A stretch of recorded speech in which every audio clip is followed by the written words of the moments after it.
সম্মানিত দর্শক আসসালামু আলাইকুম। আশা করি আল্লাহ তাআলার অশেষ রহমতে সকলেই খুব ভালো আছেন। কালকে ভিডিওতে আমি আপনাদেরকে জানিয়েছিলাম যে আপনারা অল্প টাকা দিয়ে কিভাবে ছাগলের খামার শুরু করবেন। তো আজকের ভিডিওতে আমি আপনাদেরকে জানানোর চেষ্টা করব যে আপনারা আপনাদের খামারের জন্য কিভাবে অল্প টাকা দিয়ে ক্রস ছাগলগুলো সংগ্রহ করবেন। তো ভিডিওর শুরুতে আমি আপনাদেরকে জানিয়ে রাখতে চাই যে আপনারা খামার শুরু করার জন্য কখনোই হাট বাজার থেকে ছাগল কিনবেন না। এছাড়াও আমি আপনাদেরকে আরও একটা কথা বলব, আপনারা অনলাইনে প্রতিবেদন দেখেও ছাগল কিনবেন না। এর কারণ হলো অনলাইনে যে সকল ছাগলগুলো বিক্রি করা হয়, সেই ছাগলগুলো যে ভালো না মন্দ আপনি কিন্তু সরাসরি দেখে নিতে পারছেন না। শুধুমাত্র ভিডিও কলে ছাগল দেখে কখনোই ভালো ছাগল চেনা যায় না। তাছাড়া অনলাইনে ছাগলের যে দাম চাওয়া হয় সেটা কোনোভাবেই ছাগলের সঙ্গে যায় না। তো এখন আপনারা ভাবতে পারেন যে তাহলে আপনারা ছাগল কিভাবে সংগ্রহ করবেন? তো আমি আপনাদেরকে পরামর্শ দেব যে আপনারা আপনাদের গ্রামে যে সকল বাড়িতে ছাগল পালন করা হয় সেই সকল বাড়িগুলো থেকে ছাগলগুলো সংগ্রহ করার চেষ্টা করবেন। আমার এই কথাটা শুনে হয়তো আপনারা ভাববেন যে তারা তো সবসময় ছাগল বিক্রি করে না। তো এর উত্তরে আমি আপনাদেরকে বলব যে আপনারা সেই সকল প্রান্তিক খামারির বাড়িতে গিয়ে বলে আসবেন যে আমি কিছু ছাগল কিনবো, আপনারা বিক্রি করলে আমাকে জানাবেন। এভাবে যদি আপনি ১০-১২টা বাড়িতে গিয়ে বলতে পারেন যে আমি কিছু ছাগল সংগ্রহ করব, আপনারা বিক্রি করলে আমাকে জানাবেন, তাহলে দেখবেন যে আগামী ২-৩ মাসের মধ্যে আপনার খামারে অনেকগুলো ছাগল আপনি কিনতে পারবেন। এখন আবার আপনারা ভাবতে পারেন যে তারা কেন আপনাকে ছাগল বিক্রি করার সময় জানাবে? এর কারণ হলো প্রান্তিক খামারিরা চায় সবসময় ছাগল একটু বেশি দামে বিক্রি করার জন্য, যেটা কিনা ব্যাপারীদের থেকে তারা পায় না। এজন্য তারা সবসময় চেষ্টা করে খাস খরিদ্দারের কাছে ছাগলগুলো বিক্রি করার জন্য। অর্থাৎ আপনাদের আমাদের মতো নতুন খামারিদের কাছে।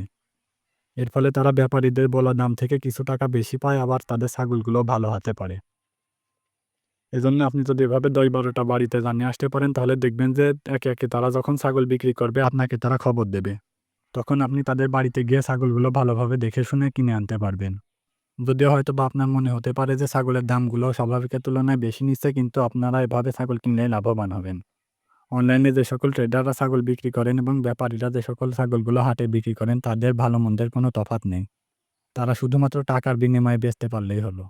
কিন্তু আপনারা যখন একটা প্রান্তিক খামারির কাছে থেকে ছাগল সংগ্রহ করবেন তারা কিন্তু আপনাকে রিজেক্ট ছাগলটা দিতে ভয় পাবে।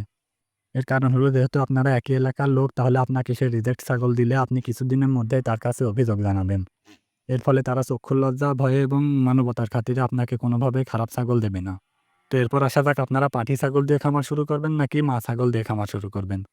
তো আমি আপনাদেরকে সাজেস্ট করব আপনারা পাঁঠি ছাগল দিয়ে খামার শুরু করার চেষ্টা করবেন। আপনারা এমন পাঁঠি ছাগলগুলো সংগ্রহ করবেন যে পাঁঠি ছাগলগুলো আগামী ২-৩ মাসের মধ্যেই হিটে চলে আসবে এবং বাচ্চা কনসিভ করবে। তাহলে দেখবেন আপনারা অল্প দামের মধ্যে ছাগলগুলো পেয়েও যাবেন, আবার ছাগলগুলো খুবই ভালো হবে। তবে মা ছাগল দিয়েও আপনারা খামার শুরু করতে পারেন, কিন্তু সেই ছাগলগুলোকে খুব ভালোভাবে দেখে শুনে বুঝে কিনতে হবে। এর কারণ হলো প্রান্তিক পর্যায় থেকে যদি আপনি মা ছাগলগুলো সংগ্রহ করেন তাহলেও আপনি ঠকার একটা সম্ভাবনা থাকে। কেননা একটা প্রান্তিক খামারি কখনোই চায় না যে তার খামারের একটা ভালো মা ছাগল বিক্রি করে দিতে। কিন্তু অপরপক্ষে এই সকল প্রান্তিক খামারিরাই পাঁঠি ছাগল ভালো হলেও বিক্রি করে দেয়। কারণ হলো তাদের অনেকগুলো ছাগল পালন করার সামর্থ্য নেই। এজন্য আমি আপনাদেরকে পরামর্শ দেব যে আপনারা মা ছাগল সংগ্রহ না করে পাঁঠি ছাগলগুলাই সংগ্রহ করার চেষ্টা করবেন। এর ফলে দেখবেন যে আপনার যে টাকা রয়েছে ওই টাকার মধ্যে আপনি মা ছাগল যদি ৫ টা কিনতে পারেন তাহলে পাঁঠি ছাগল অনায়াসে ৮ টা কিনতে পারবেন। তবে মা ছাগল কিনলে অল্প দিনের মধ্যেই বাচ্চা পাওয়া যায়, আর পাঁঠি ছাগল কিনলে বাচ্চা পেতে তুলনামূলক একটু দেরি হয়। কিন্তু আপনারা যখন খামার শুরু করবেন তখন তাড়াহুড়ো করে কোনো কিছুই পাওয়ার চেষ্টা করবেন না। তাড়াহুড়ো করে কিন্তু সবসময় সফলতা পাওয়া যায় না। আর ছাগল খামারে সফলতা পেতে হলে প্রচুর ধৈর্যের প্রয়োজন পড়ে। যেমন ধরুন আমি আমার খামারের কথাই যদি বলি, আমি ২০২৩ সালের মার্চ মাসে ৬ টা পাঁঠি ছাগল এবং ২ টা খাসি ছাগল দিয়ে আমার খামারটি শুরু করেছিলাম। আল্লাহর রহমতে আমার পাঁঠি ছাগলগুলো খুব ভালো হয়েছিল এবং সেখান থেকে আমি অল্প দিনের মধ্যে বাচ্চা পেতে শুরু করেছিলাম। এবং আমার ছাগলের খামারটি করা এখন ২.৫ বছর পার হয়ে গেছে এবং আমি এখান থেকে প্রায় লক্ষাধিক টাকা ছাগল বিক্রি করেছি। আর এখনো দেখতেই পারছেন যে আমার খামারে বেশ অনেকগুলো ছাগল রয়েছে। তো যাই হোক, আমি আমার বাস্তব অভিজ্ঞতার আলোকে আপনাদেরকে ছাগল সংগ্রহ করার বিষয় সম্পর্কে কিছুটা ধারণা দেওয়ার চেষ্টা করলাম। অনেকের মতামতের সঙ্গে হয়তোবা আমার মতামতে পার্থক্য থাকতে পারে, এজন্য আমি আন্তরিকভাবে দুঃখিত। কিন্তু ভিডিও শেষে আমি আপনাদেরকে একটা কথা জানিয়ে রাখতে চাই যে আমি আপনাদেরকে কখনোই ভুল তথ্য দেওয়ার চেষ্টা করি না। এর কারণ হলো আপনারা যারা কৃষিকাজ পছন্দ করেন এবং আমার মতো ছোট পরিসরে ছাগলের খামার শুরু করতে চাচ্ছেন তাদেরকে ভালো একটা পরামর্শ দেওয়ার জন্য আমি ভিডিওগুলো তৈরি করি। তো যাই হোক, আপনাদের সকলের সুস্বাস্থ্য কামনা করে ভিডিওটিকে এখানেই শেষ করে দিলাম। সকলেই খুব ভালো থাকবেন, সুস্থ থাকবেন। আসসালামু আলাইকুম।